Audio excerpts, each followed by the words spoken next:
La 85e réunion ordinaire du conseil d'administration de la Banque d'investissement et de développement de la CEDEAO-BIDC, tenue le lundi 2 octobre 2023 à Lomé, la capitale togolaise, a permis d'approuver en faveur du gouvernement sénégalais deux projets de développement des infrastructures d'une valeur de 65 milliards de francs CFA.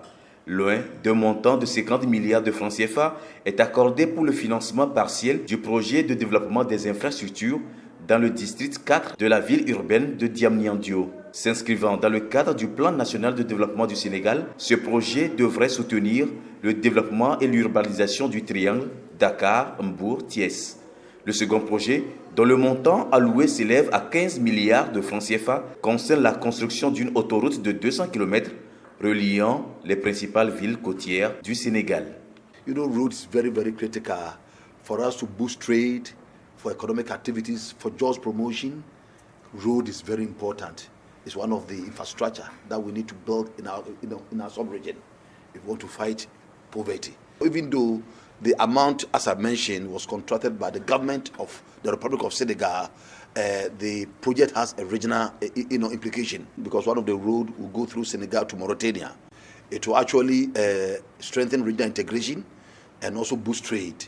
And of course, ultimately, all the 15 countries of ECOWAS will benefit from it. Trouver le bon créneau pour permettre aux États membres de la CEDEAO de mieux développer leurs économies dans un contexte de crise mondiale exacerbée par la pandémie de Covid-19 et la guerre russo-ukrainienne sont entre autres sujets que Dr George Donkor a évoqués à l'ouverture des travaux. L'instabilité politique dans la sous-région ouest-africaine est une autre préoccupation de la BIDC. The global, challenges, both global and then the local challenges, especially in this part of our region, the sub-region, having been plagued by political instabilities, EBID is still on top. That is a good thing.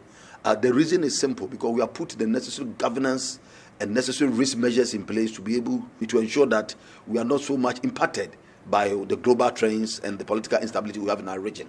As we speak now, Moody's and Fitch have upgraded credit ratings, and we are now at about B2 with stable outlook.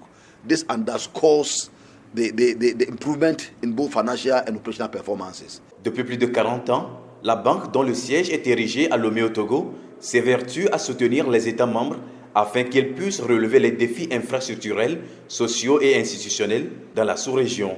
Être un instrument efficace pour la réduction de la pauvreté, telle est la vision principale de la BIDC.